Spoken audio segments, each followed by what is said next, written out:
Hola, muy buena tarde a todos. Mi nombre es Antonio Rodríguez Arias y bienvenidos a un webinar más de AES. El día de hoy les quiero compartir con todos, vamos a ver un webinar sobre LTE Radio Network Planning.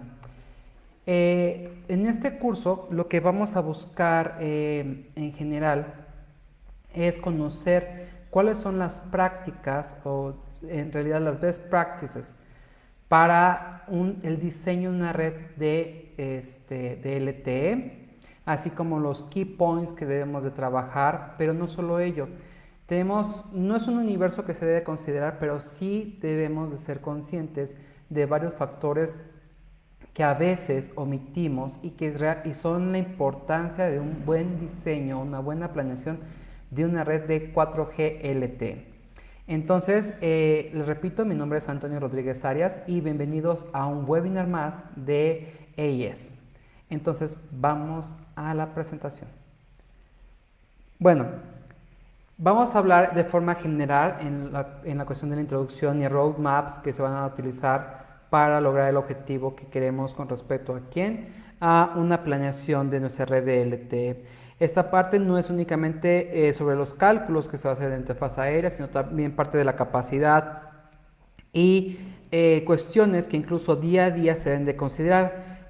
Algo tan común como pueden ser los PCIs, los cell radios, la potencia por puerto, todo ello lo vamos a estar trabajando aquí, pero también vamos a estar trabajando con respecto a cuestiones de los elementos generales de la planeación.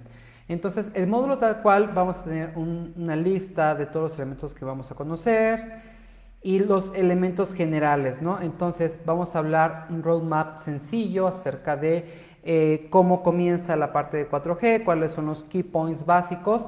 No vamos a meter tanto a la parte de que sí, miren, por allá del año 2010 se comenzó a hacer un mayor despliegue de las redes de LTE, bla, bla. No, vamos a enfocarnos en key points muy detallados para conocer cuáles son las necesidades o las especificaciones de LTE que necesitemos.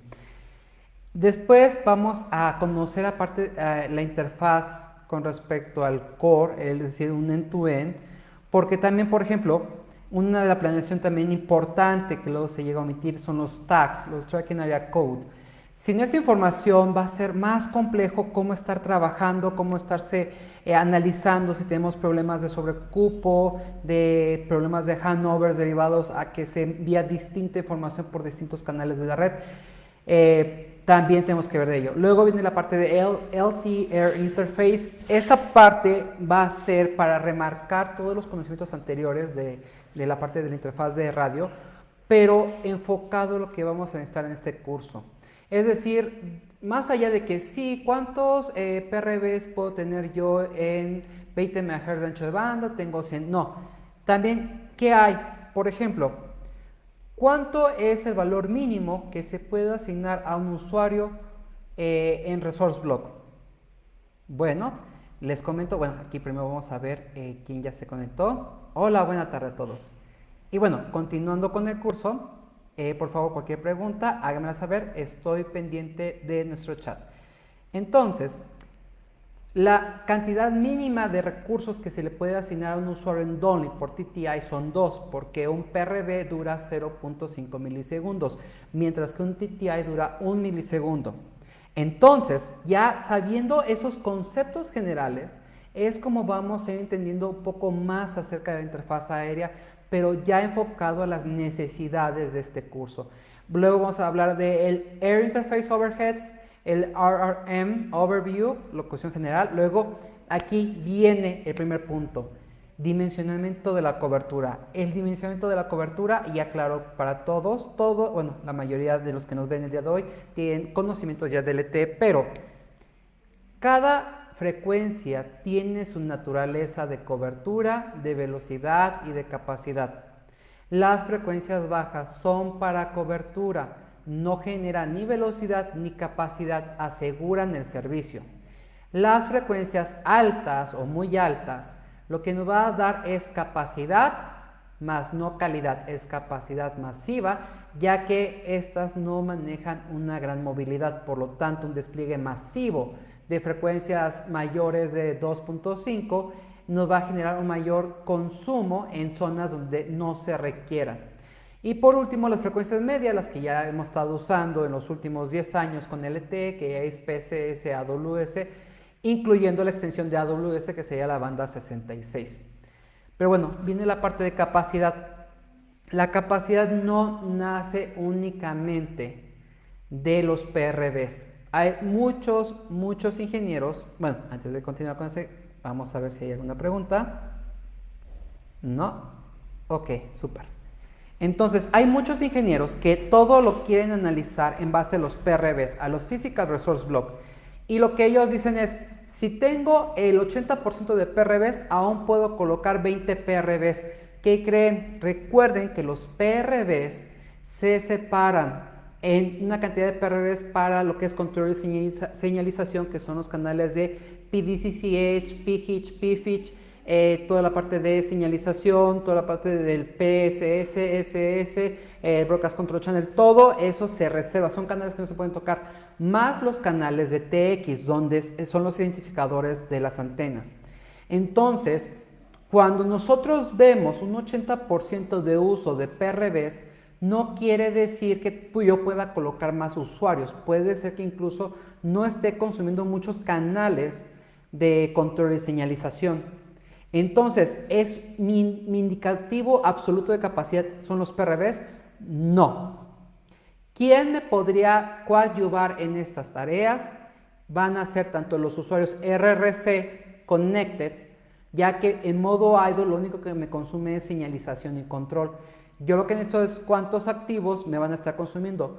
Por ejemplo, si un usuario, los clásicos usuarios abusivos o los usuarios offender, que son usuarios que están consumiendo hasta 20, 25 megas de throughput y tengo una antena solamente, digo, un sector de 5 MHz de ancho de banda, pues un usuario o dos usuarios se pueden consumir todo el ancho de banda de mi sitio. Y si yo lo veo así, yo voy a ver que mis PRD van a estar hasta el 90%. Pero entonces, ¿tengo un sitio saturado? No. Tengo un sitio donde tengo usuarios hostiles o usuarios sumamente de alto consumo. Entonces, en esos casos, tengo que saber cuántos son los usuarios conectados que tengan al menos un beater, porque así son los RRC Connected, tienen que tener al menos un beater activo, porque hay unos que son RRC que te cuenta los usuarios que están en el proceso de conectado hacia idle, más los que están transmitiendo información.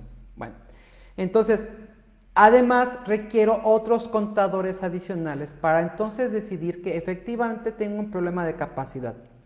Entonces, el primer punto del dimensionamiento de la capacidad va de la mano de la cobertura. Y dejen, se los dibujo aquí. Ups, me equivoqué. Aquí está. Entonces, mi dimensionamiento de cobertura, ¿de quién depende? De la naturaleza de la frecuencia. Como yo les digo, vamos a hablar por ejemplo de 700, 1900 y hablemos de 2.5, ¿no? 2500 en general de LT.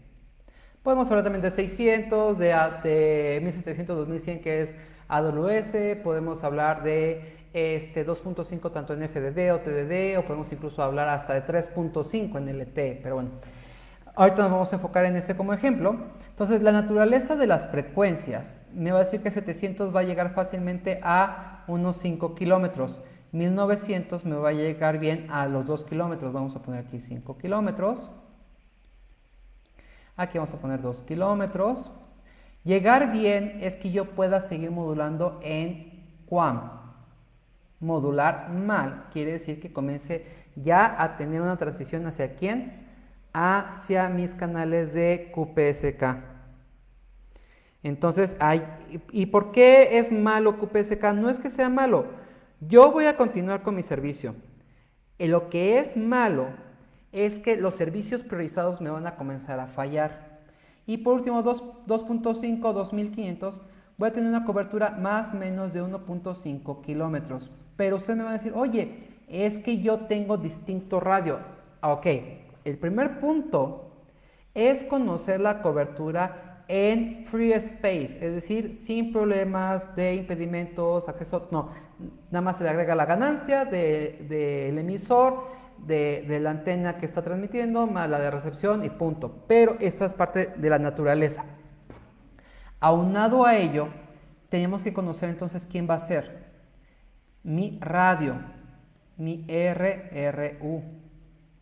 De mi radio, yo voy a saber cuánta potencia voy a tener por puerto, o el famoso potencia por TX. Y de cada puerto, yo puedo tomar las best practices de cobertura. Porque puede ser que yo en 700 le asigne un TX, perdón, disculpen ustedes, ahí está, un TX para 700 de, digamos de 40 dBs. Para 1900 de 46, perdón, de 43. Y para 2.5 de 46. Lo que yo haría con esta configuración de potencia por puerto es tratar de que en vez de que yo tenga una cobertura por la naturaleza del sitio de esta forma, lo que voy a hacer es hacer esto.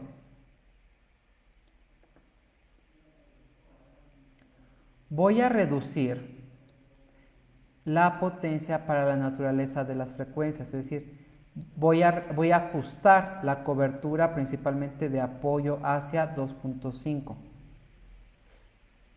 Entonces podría ser que incluso 2.5 llegue un poco más lejos, pero ya 1900 llegaré así y 1700, digo de 700 así, ¿no? Pero ya estoy cortando la mitad de la cobertura aquí en esta parte con los 40 dB. Entonces, usted me va a decir, bueno, y suena muy bien, o sea, está perfecto. A ver, perdón, vamos a ver si hay algún otro comentario. Hola, buena tarde a todos. Les repito, mi nombre es Antonio Rodríguez Arias y soy su Technical Instructor en Radio Network Planning. Y bueno, regresando, aquí el punto es también, aquí hay un detalle, mi ancho de banda, el bandwidth size. Entonces, dependiendo de mi ancho de banda, es como yo voy a considerar a quién, a la cobertura. ¿Por qué? Porque quien va a cambiar más va a ser el reference signal. Entonces, tengo que considerar también el ancho de banda que se va a distribuir entre todos los TX. Si 700 tiene 20 megas y 2.5 nada más tiene 5 megahertz, aquí tengo que aclarar, estos son megahertz, y 1900 tiene 10, también esto va a afectar al modelo de capacidad y de cobertura que voy a tener.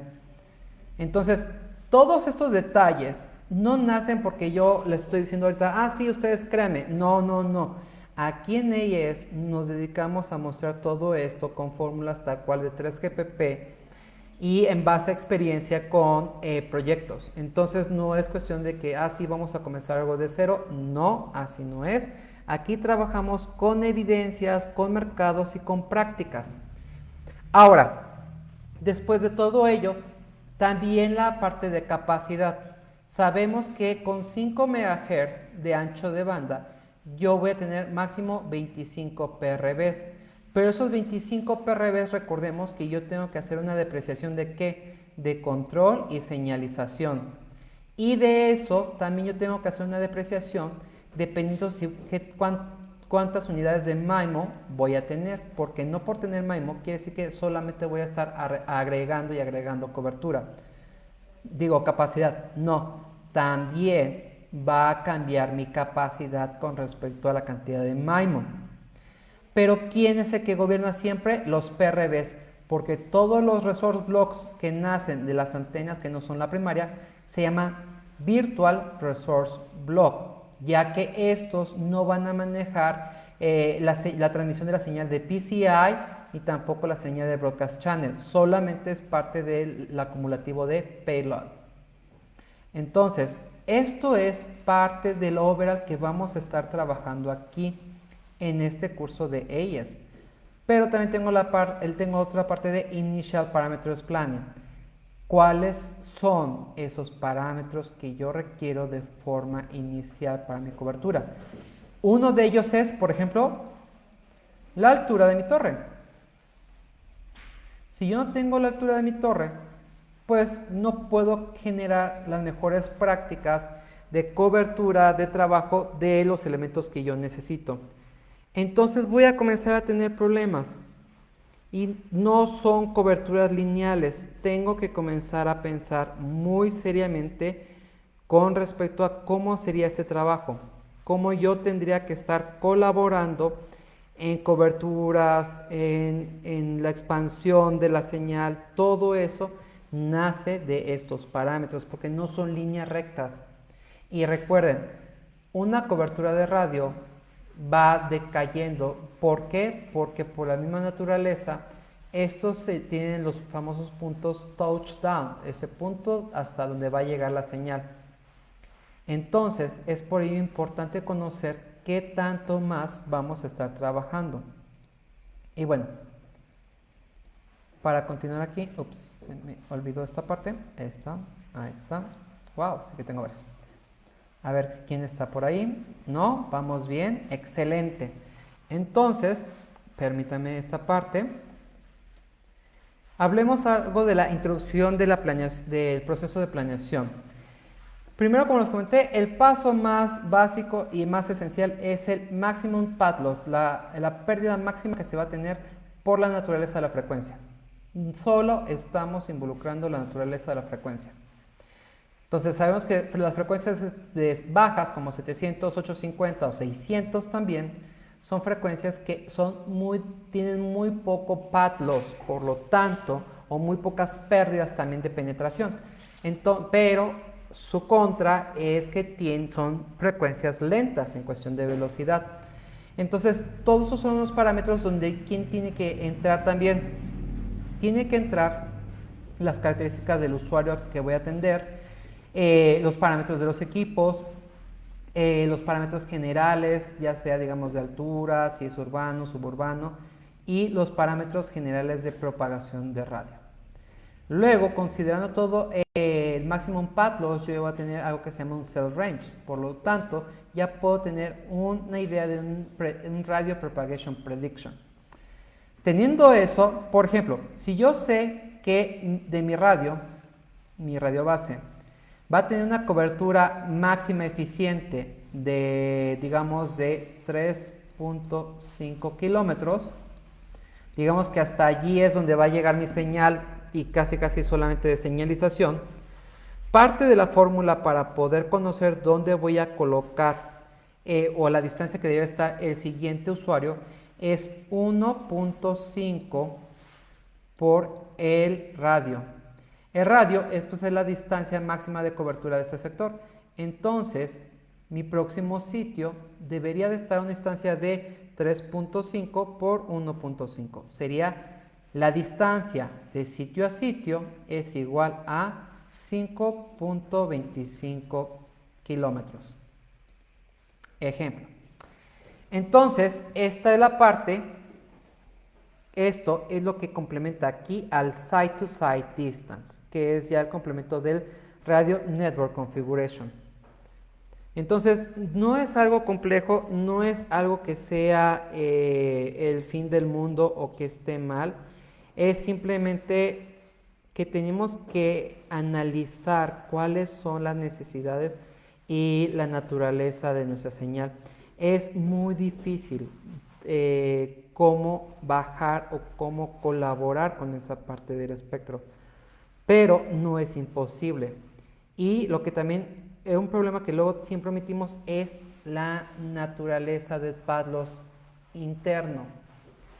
También yo tengo que calcular cuánto va a ser la pérdida indoor de cada uno de estos modelos. Si yo considero una pérdida muy pequeña y tengo frecuencias altas, ¿qué va a pasar?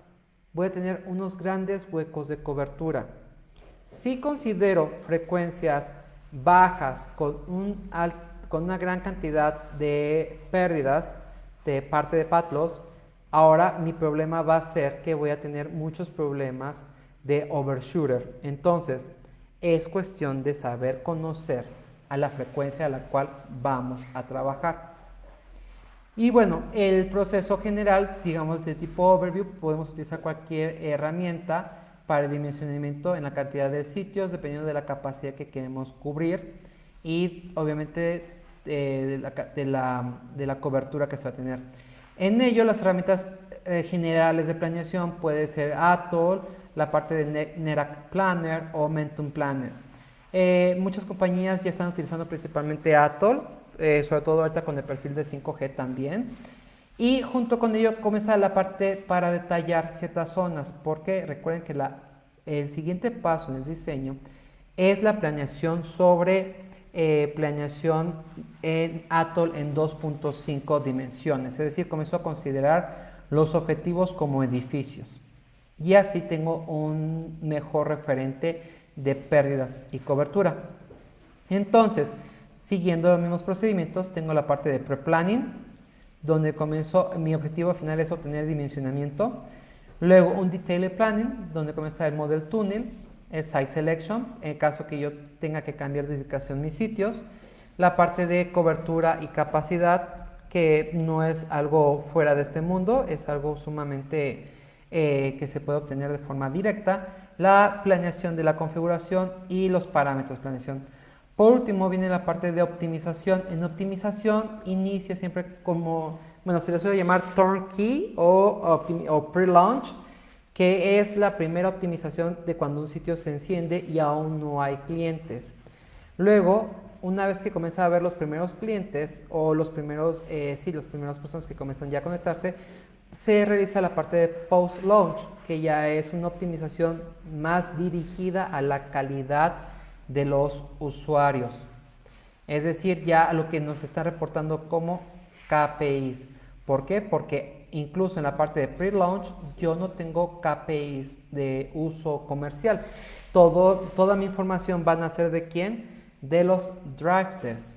Entonces, ese es el punto clave de la parte de Radio Network Planning. Y bueno, wow, se nos pasó el tiempo el día de hoy. Entonces vamos a ver si hay preguntas. No, excelente. Bueno, entonces les repito, mi nombre es Antonio Rodríguez Arias. Soy su Technical Instructor para cursos de 4G y 5G en AES. Por favor, cualquier duda o pregunta, tenemos nuestro correo electrónico. También tenemos nuestra página web que es aesglobal.com, donde nos pueden mandar sus correos y con mucho gusto atender cada duda. Además, que también contamos con nuestro WhatsApp para cualquier pregunta, ¿vale? Muy buena tarde también. Excelente. Entonces, todo esto, recuerden que también tenemos que considerar sitios y coberturas multilayer. Y ahí entra el famoso traffic planning. Entonces, hay mucho por descubrir aún en la parte de diseño y desarrollo de LTE, pero son cosas que tenemos que trabajar día a día, ¿vale? Bueno, muchas gracias a todos por su atención y que tengan un excelente día. Hasta luego.